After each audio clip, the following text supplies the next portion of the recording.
Anong ginagawa niyo dito? Sine-check lang namin yung property namin. Bakit?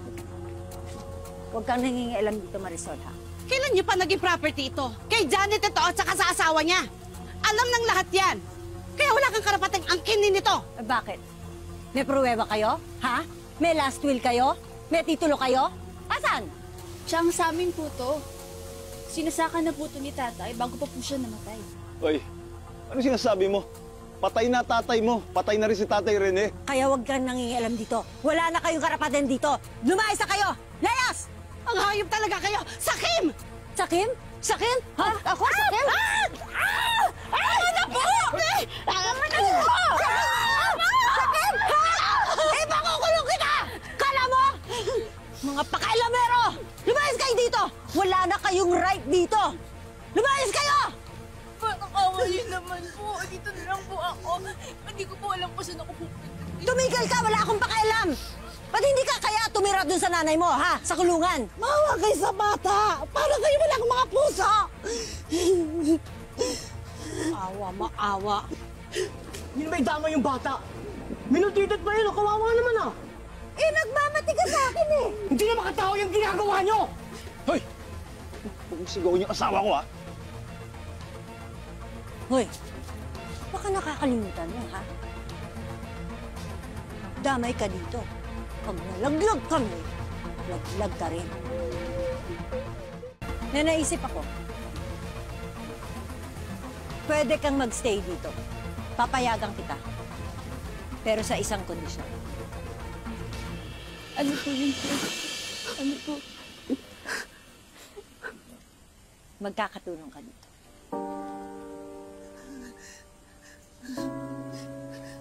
Yan, yung mga baboy na yan, alagaan mong mabuti. Ha? Pakakainin mong mabuti. Ha? Naiintindihan mo? Naiintindihan mo? Maawa kayo sa bata! Maawa kayo sa kanya!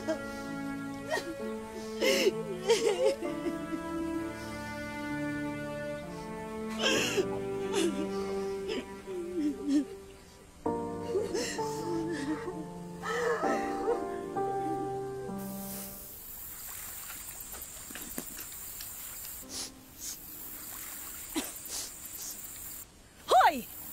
Bakit ang bagal-bagal mo, ha? Ang kupat-kupat mo! Siguro tinatamad ka na naman, ano? Masama lang po kasi yung pakiramdam ko. Pasensya na po talaga. Bakit may sakit ka? May sakit ka, ha? Kasalanan mo yan! Kasalanan mo dahil tatanga-tanga ka! Ngayon, pagkatapos mo dyan, maglaba ka, ha? Yung mga damit ko kailangan linisin mo! Hindi ka dapat tumigil hanggat hindi ka natatapos, ha? Susubong po kita sa nanay ko. Susumbong? Susumbong? Ha? Sige, sumbong mo ako nang pareho kayo makulong. At dahil dyan, diyan ka matutulog sa koral. Visit ka. At ito, yan mga bukong yan. Di ba sabi ko sa'yo, ayusin mo yan? Bakit hanggang ngayon nandiyan pa yan? Ikaw ha? Ang kubat-kubat mo talaga. Nakakabisit ka na. Kayo! Ano? Magtitrabaho kayo. Di nanonood kayo. Buisit!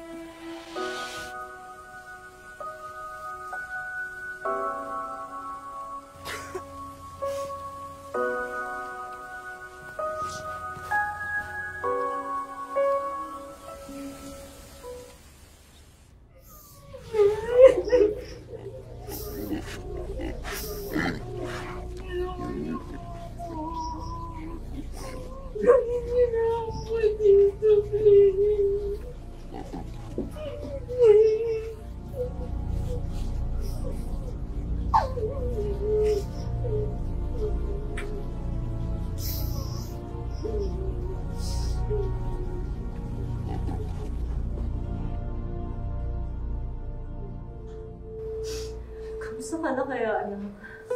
Para nasa mabuti kang kalagayan. Hoy! Magpatulog ka nga! May awa rin yung Diyos. Makakalabas din ako dito. Magsasama rin tayo.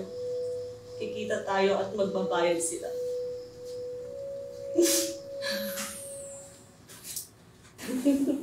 Magbabayad sila. Hoy! Ingay mo! Ano ka na, Reno? na mag-isa? Ano ba mga problema nyo? May ginawa ba ako sa inyo? Wala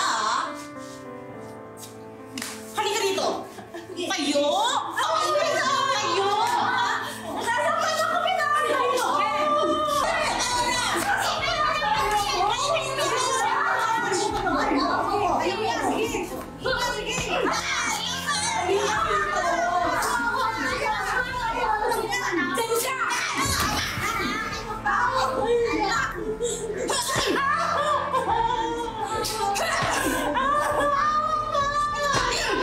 Awang-awa po ako sa sarili ko.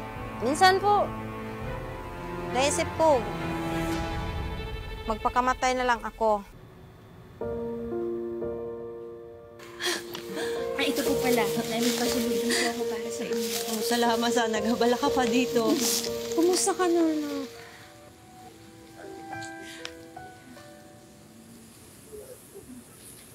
Sobrang sirang-sira na po yung katawan, pati yung kaluluha ko sa pagpapahirap niya sa akin.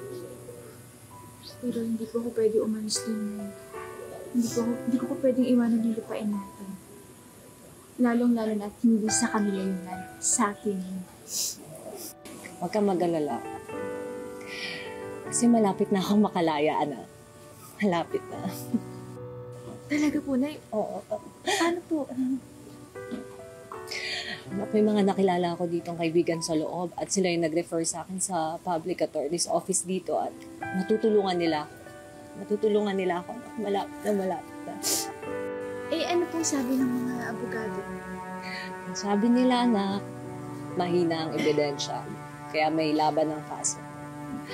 At saka ngayon, naasikaso na ni Attorney Villa ang paglayaw. Kaya anak, konting tiis na lang, anak. Magkakasama na talaga tayo. Kung mag-alala, Nay, gagawin ko po yung lahat para sa atin. Hindi po ako panghihinaan ng